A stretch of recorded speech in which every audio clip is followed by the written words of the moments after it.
بسم الله الرحمن الرحيم وبسلامة سلام كدب عرب مانت إن أري مرتي الصومالية عن كول هذا ما ماذا وحيد هذا أفلجادو علادنا وحكمت ترت نبضنا ويكا جيسان مركي يقول ريده عن ما هذا عن مغلوب وحيد بري أنا جوج ليبيا يا نلحري حبس الليبي كويا لنا لقي حبس وحا كجرا صومالي بدن iyo Eritrean iyo Sudan dadkan inta badan waxa loo soo xiray waxay ahaayeen adoo waa taqaanaan dad kulligood rabeen inay tahriibaan xabsigii dadka aan isku baranay waxa kamid ahaa wiil Maxamed la yiraahdo Maxamed wuxuu aad u isticmaali jiray kaniiniga aan la yiraahdo waxaan madax xanuun ku roona Tylenol ama ibuprofen waxaa jirta marka qola IM la yiraahdo oo maalinta Khamiista timaado oo qofka xanuunsan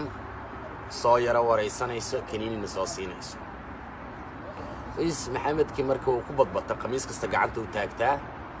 soo helay ibuprofenkaas markaan Maxamed isbarno marka wuxuu yirniyo adaa cusube maanta hadii qolada IM ka timaado gacanta taago oo adiga soo ana xanuunsan dheh xagee laga hayaa dil guraana madaxa dheh si aad igu soo qaado Tylenol marka wiil saaxiibaan noqonay ay hanin gacanta aan taagto maalinka Khamiista markay yimaadeen waxaan u tagnay qoladii haligay qol ay fadhiyaan qof dhakhtar iska dhigay oo ku wareysanaa marka xagee laga hayaa madaxa xanuuna is box meeshaan ay Tylenol igu soo bixisay markaan bixi magaal irmay interview aad mareeda qof ku wareysanaa waxa la iigay nin magaciisa igu sheegay Francesco oo Talyaani ah Francesco bas uu i wareystay wuxuu yiri ka waran noloshiina xabsiga waasay waxaan uga sheekay marka dhibaato badan ee xabsiga jirto waxaan irinay waa nala garaaca dadka xanuunsan lama daweeyo shaqo inta la wada lagu soo shaqeystaa la soo aadu dhibaato badan uga sheekay wuxuu yiri birri toolo jimcaha yiri xabsiga waxa soo booqanayo yiri midowga Yurub baarlamaankiisa oo markaas uu madaxweyne ka yahay wasiirka arrimaha dibadda ee Jarmalka marka wuxuu yiri markay ka meesha ay soo galaan yiri xirada aad ku xirantihiin aniga waan soo wadaa waxaan keenayo qolka adinka aad ku jirtaan markaan ku keenay leeyahay yaa hadlaayo gacanta taago waxaan aan adiga ii sheegayso yiri ayaga u sheeg okay andri adiga qolka xabsigan ku soo noqdo Soomaalida aan soo noqdo waxaan nimeeyo how beritoole midowga Yurub soo socdo markuu noo yimaado ninka Talyaanigan waa la soo ballamay marka waxaan rabaa inaan dhibteena u sheego hadii dadkii waxay dhahan wallahi fikir fiican waay kuwa wada tacbaan ahaayeen lirkuwana dharka ka siibeena waa u sheegina dhibtana lagu haayo waaya sidii adoo maray cishii camal ay too la siisay seexanaya iyo wiil dadka xiran kamid ah Cabdicasiis la yiraahdo oo dabeecad ahaan dadku ma bahad laba habeenkii inta madaxa dhulka dhigto lugaha kor u taagto oo sidii ay u qayliya oo waxa la siraaniga waxba ka qalban ninkii ay yeeray wuxuu yiri baraada bal kaalay aanu tagay wuxuu yiri niyahow caaw mahmahan ku sheegay wuxuu yiri mahmah in ku sheegay ii sheegay waxay tabaamad wuxuu yiri aflagaado colaad wax kama tarto yiri nabadna way ka geysaa waxaan ula jeedaa yiri hadii maanta birri markay yimaadaan yiri gaaladan midowga Yurub ee aad dhibaatada iyo ceebta nimanka ay nagu hayaan aad u sheegto yiri markay tagaan cid noo harayso waa Liibiyaan yiri marka wuxuu yiri niyahow tan ugu aflagaadeeda badhan gelin يا هبينك حقا waa yara fakiray adi maalinka dhaano fakiraay subaxii waaga markuu bariyay irideen la soo furay waxa soo galeen midowga Yurub wasiiro iyo xildhibaano qolyooyin kaamirooyin wato idaacadii caalamka Al Jazeera CNN BBC telefishinna badan oo magac ahaan markaas aan aqaan iyo soo wada galeen gabar Lubnaanees ay wataan oo turjumaan u ah waxay dhaheen hal qof oo Carabi ku hadli yaqaan oo aan waraysanaan u baahana dhalinyaradana xalay waxay ogaayeen moogtaa in aniga aan ku tashanay inaan anigu hadlo waxaan Cabdirasaaq aan noo hadlaayo waan istaagay gabadhiya markay ay tir su'aalaha idin weydiina waxay tir maxaad u xiran tihiin waxaan saddex siba waa u xiranahay qolo waxay u xiran tahay ayagoo dal shisheeya sir sharci darro ku soo galay yaa la soo xiray qolana naftooda ayagoo haligaayo badda isku shubaayo alla soo qabtaan yiri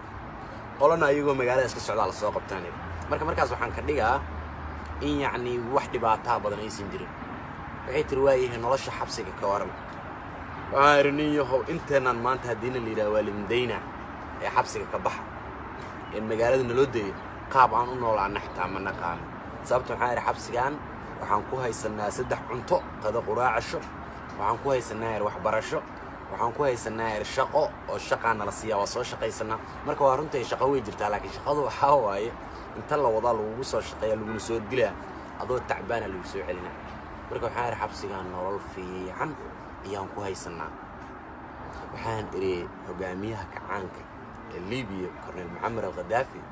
موادنك الصومالي قاعد يقانا إري موادنك اللباد الليبي marka Soomaali haddaanaha aad ugu sharfana Liibiyo wax dhibaa ma qabno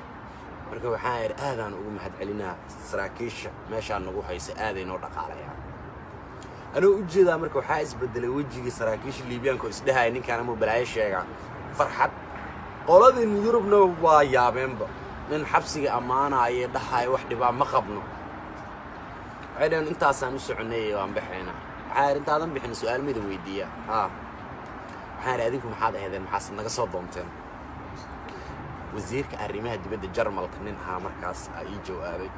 wuxuu waxaan yiraahdaa wasiirka arrimaha dibadda Jarmalka waxaan ninka hadda hogaaminayo qoladan reer Yurub ee xabsigan soo booqatay waxaan meeshan u nimid oo yiri in aan hubino yiri budget aan ku bixino dadka soo tahriibay dhaqaale aan ugu talagalnay oo si loogu badbaadiyo marka hadda qaabka aad noogu jawaabto yiri waxaan ma dareemeynaa dhaqaale aan Liibiya ku siiyeen inay wax fiican ku qabanayaan waana mahadsantahay wax kala oo jecesha u diileen ma jirto waxaan wax kala ma haayee waxa maanta waa maalinka ugu horeeyay ee qof Jarmal ah oo soo horistaago marka taana waxa ii tahay mudnaan gooniya waana ku mahadsantahay adoo inaga tagay Soomaalidu waxay isleeyihiin ninka ayta waxba ku ballanteynay xagoo amaan uga sheekay waxaan 5 daqiiqo dhameynaa mudiir nuur al dhigi jirnay meesha heystay iyo saraakiishiisa oo socdaan soo wada noqdeen Cabdirasaaq weynak ay kana waxa la yiri maanta waxaad rabto dalbo ku sameeynaa waxaan irshana marka dhimar rabtay oo tacbaan ahaayeen oo marka xabsi ku jirnaa horta waxaan irshantaan dhimar rabto meesha ka sii daaba shantii loo yiri guriina ma taqaanaan irda ka bax maxaa kala rabtaa waxaan inteena nada ilaa maanta dambi uma xirineen نيو عروتر دولة أو حرنتين هالمر يريد إذا كم فرق لكن هبين كسر شنان دينا هبين كسر شنان دينا كل جيل ماشي هذا كدينا إيه بالكالة هذه كانوا أنت إلى بعير هذه أنا يريد كبحث كبح مركب أرطار ماشي عن نص عضو معها نحبس جالسنا كشاكين وحنص عضو حيتها أفلجات ده علادنا وحكمت ترت نبضنا ويكاج جيسان إنها الدلوع ده قدرتها وحيتها ما أنت مركب قف عايضة علاد اللي بدي إني كده حيسي وحبوا ما غنبين نبض إذين ده حيسينه واضو مسين مركب ما أنت Soomaali هذانا وحان أبضناي قف كستو ضدو أفلجات دينا مركز أو واحد أفلجات دينا عندنا نبض واتكفوا جاني قف كأد أفلجات دينا نبمو قضود وجيس ملحن مركب وحان برارجين هنا وناجي يقروح ده بسلا إن هذا أفكار جبرت ولا ندك كأذن عين كيكو عاين عدو صبرت ما تنتين